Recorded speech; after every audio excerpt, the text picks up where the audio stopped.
शैतानिर्रजीम बिस्मिल्लाहिर्रहमानिर्रहीम। मेरा नाम मियां अली सरवर है और ये मेरा ऑफिशियल यूट्यूब चैनल है। बिस्मिल्लाहिर्रहमानिर्रहीम।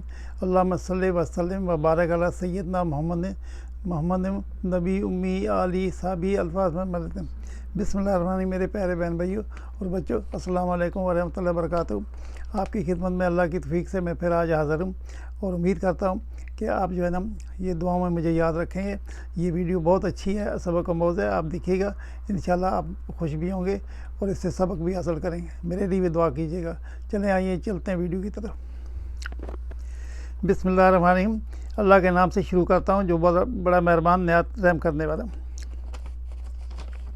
शेख साहब लाहौर के एक मामूली से दफ्तर में मुलाजम थे और दिन उसके कुछ ऐसे फिरे कि उसी दफ्तर के साहब को वो पसंद आ गया और यूँ उनकी फैमिली में ही उनकी शादी होगी। कुदरत शेख साहब पर मेहरबान थी।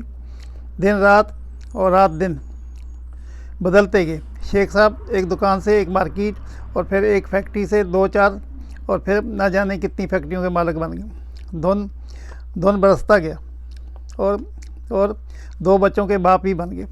शेख साहब ने किराए वाले कमरे से एक अपार्टमेंट और फिर लाहौर की एक पोश इलाके में 2 कनाल की एक कोठी खरीद ली।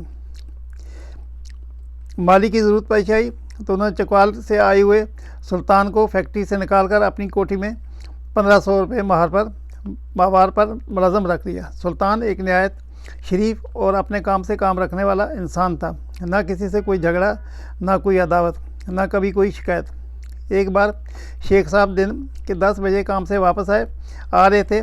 गाड़ी दरवाजे पर खड़ी की और अभी वापस दफ्तर जाना था। दरवाजे पर से घर में दाखिली दरवाजे के दरमियान आने जाने में क्या हुआ कि पौधों को पानी देने वाला सुल्तान के हाथों से वो पानी का पाइप फिसला और शेख साहब के कपड़ों पर पानी जा पड़ा। शेख साहब भीग गए। सुल्तान पाँव में गिर गया, गिड़गिड़ा कर माफ़ी मांगने लगा कि साहब गलती हो गई है। लेकिन शेख साहब का दिमाग आसमानों पर था। गुस्से में ना हो देखा ना ताओ वहीं खड़े खड़े सुल्तान को नौकरी से निकाल दिया और कहा शाम से पहले घर से निकल जाओ। सुल्तान बेचारा सामान की पोटली बांधकर घर से निकलकर दरवाजे के पास बैठ गया कि शायद शाम तक साहब का गुस्सा ठंडा हो जाए और मुझे वापस बुला दें।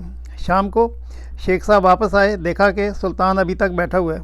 गार्ड को कहा इसे धक्के देकर निकाल दो, ये मुझे यहाँ पर नज़र ना आए। सुबह हुई तो सुल्तान जा चुका था। अब रब जाने कहाँ चला गया था। वक्त गुजरता गया।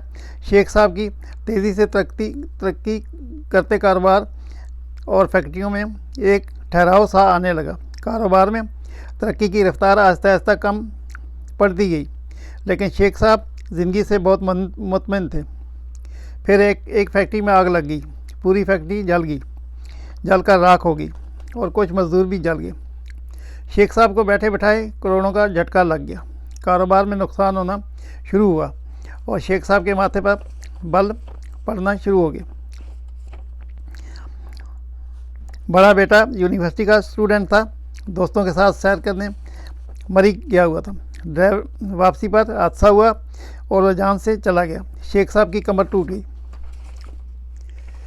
नुकसान पर नुकसान होते गए। कनाल की कोठी बेचकर 10 मरले के अवामी तर्ज के महल्ले में आ गया। जब अकल से कुछ पल्ले न पड़ा तो पीरों फ़कीरों के यहाँ चले गए कि शायद कोई दुआ हाथ लग जाए, बिगड़ी ज़िंदगी फिर से संवर जाएगी। बाकी मांदा कारोबार बेचकर कुछ प्रॉपर्टी को रहन रख कर और बैंक से कर्ज़ा लिया और छोटे बेटे को एक नया कारोबार करके दे दिया। बेटे के पार्टनर जो दोस्त था उसने दगा किया और सारा पैसा डूब गया। शेख साहब 60 साल की उम्र में चारपाई से लग गए। एक दिन उनका पुराना दोस्त जानने वाला मिलने आया।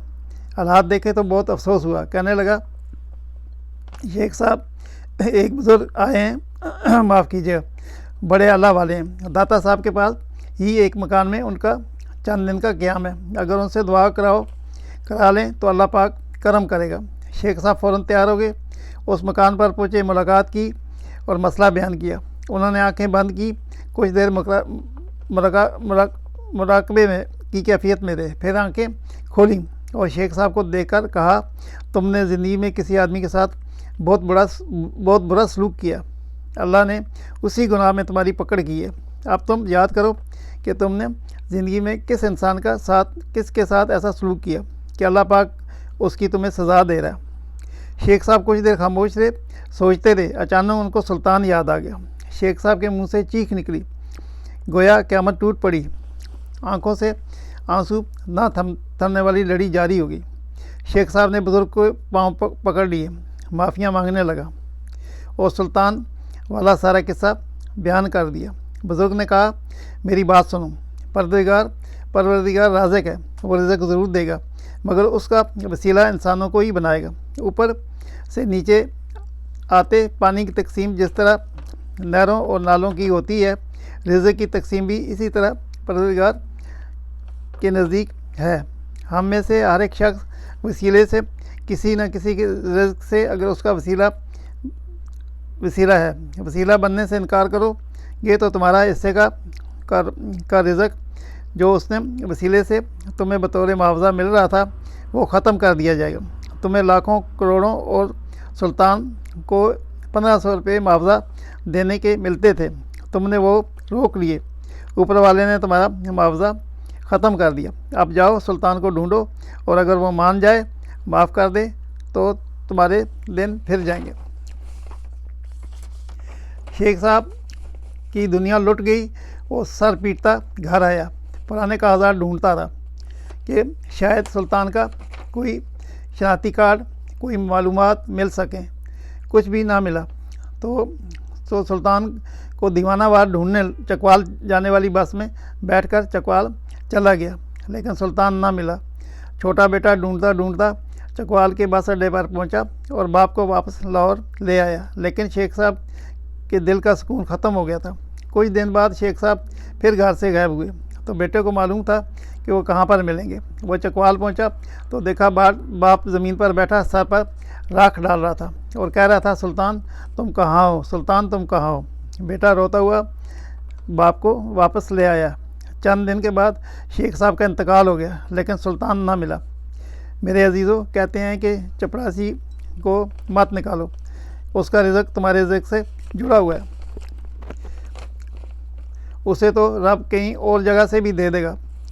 उसके पास वसीला बनाने के लिए किसी चीज़ की कमी कोई नहीं है, लेकिन कहीं ऐसा ना हो कि तुम उस मुआवजे वाली नेमत को महरूम हो जाओ। मेरे अजीज़ों, अपने माली मामलात में बहुत एहतियात कीजिए। अगर किसी के पास 10 रुपये या 12 रुपये रह गए हैं तो मत मांगें, ऊपर वाले से मुआवजा मिलने वाला कम ना हो जाए। ढूंढो के नेक नीति से वसीला बनने की कोशिश करें। ख़ानदान में जो भी मुस्तहिक हैं उनका ख्याल रखें। यकीन कीजिए आपकी ज़िंदगी में भी तंगदस्ती नहीं होगी। अगर बैंक बैलेंस है, अल्लाह के दी हुई तमाम नेमतें हैं, तो हमें चाहिए कि गरीब लोगों की मदद करें, क्योंकि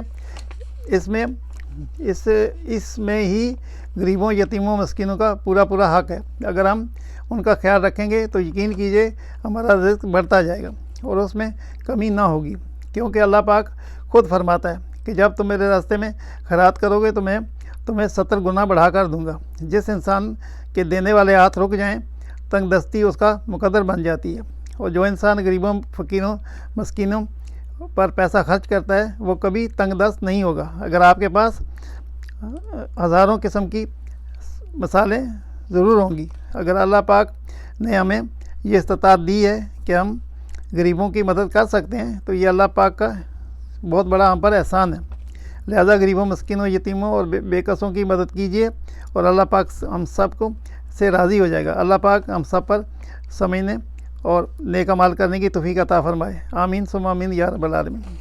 मेरे प्यारे बहन भाइयों और बच्चों, अस्सलाम वालेकुम। आज की वीडियो बड़ी सबक-आमूज़ है और हमारी जो है ना, हम देखने वाले और समझने वाले समझते हैं कि आंखें खुल जाएंगी। जिन लोगों की आंखें बंद हैं, अपने से गरीब लोगों की कभी इकारत की नज़र से ना देखें, वो भी अल्लाह की मखलूक है। अल्लाह के नज़दीक सारे बंदे उसके प्यारे बंदे हैं, उसने खुद बनाए हैं, अपने हाथ से बनाए हैं।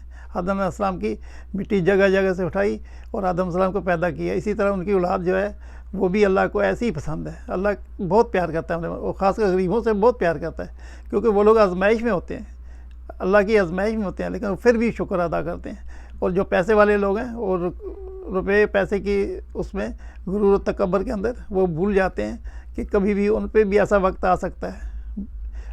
हीरो से ज़ीरो बनने में देर नहीं लगती।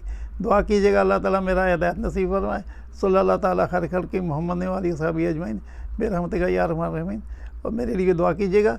ज़िंदगी रही तो कल फिर मुलाकात होगी अल्लाह की इजाज़त से। तब तक इजाज़त। अस्सलामु अलैकुम व रहमतुल्लाहि व बरकातुहू। अल्लाह हाफ़िज़।